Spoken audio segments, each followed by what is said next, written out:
Okay, one more video just to tell you about finishing touches on your Angry Movie Clips. So you have successfully made a button and coded that. You successfully created your own data type, which was a Redbird MC, and you successfully created multiple instances of that data type. Now, really, we did not want a whole bunch of Redbirds on the beginning frame. You can leave them there, it doesn't matter, but also you can highlight them and select delete. Now don't cry, because you're not deleting the data type, you're just deleting those instances of the data type, or you can leave them there if you want to. But really the star of the show should be here on frame 2, starting on frame 2. Now starting on frame 2, you have tons of just blank space sitting here. So what I really imagine you doing is, let's make a new layer. Let's call it red. Now, don't forget, you want to have a keyframe here, because this frame of this layer you want to remain blank, and then right here you want to convert that to a keyframe so something important could happen on this keyframe. Now, I'm imagining that you're going to create an awesome animated something here, and what I want you to do is you want a red bird on the screen here. Now notice he doesn't show up until frame 2. If he's a little big, you can use your free transform tool. Well, that's not what I wanted to do, but it'll work. There he is.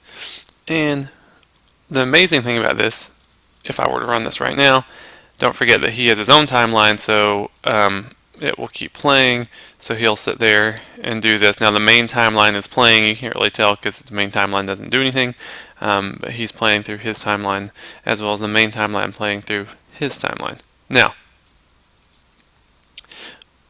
what's really cool about this is this layer, you have a movie clip that has its own timeline, then the main timeline has all these frames. You could create a motion tween, and you could take this bird and say, okay, on frame 2, I want him to be here, but by frame 20, I want him to be here. And so, just to demonstrate, he's going to be playing through his entire,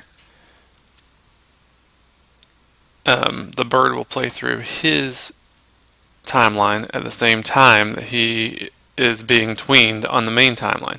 So he's blinking and doing that weird stuff as he moves. And so what you want to do is create some kind of a scene. Let's say by this time I want him to be off the screen, and whoops, with a curvy trajectory. I don't know why you would want that, but you're going to create some kind of scene where you can have tweening, you can have movie clips with their own timelines. It's going to be beautiful. Now, according to the directions, you want to do this with at least you're going to create 4 different colored bird data types, so you have all the files for that, and you have to create 1 pig movie clip data type. You're going to make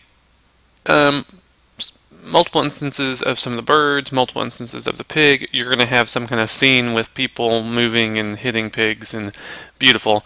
And then you want to play again button at the end. So don't forget, you're going to have to get started with the rest of your progression, you're going to have to create like a black bird, a blue bird, and remember that's a data type you're going to make.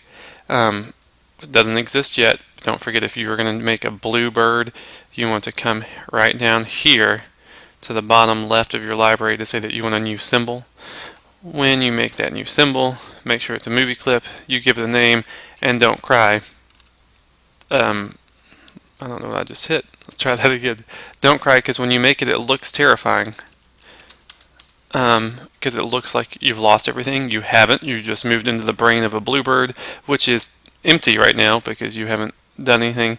And so you'll have to, whoa, that's a little intense, but you're going to have to fill up the brain of the bluebird, give him a timeline, make him do whatever action, whatever animation it is that you would like for him to do, and you'll be happy. Now, also, as far as the interesting thing about making a button happen is that the code that you wrote on frame 1, this code, this function, it will still exist through all the frames. So at any moment in time, you could just call play it, refer to play it, and play it will still exist. So that's kind of cool.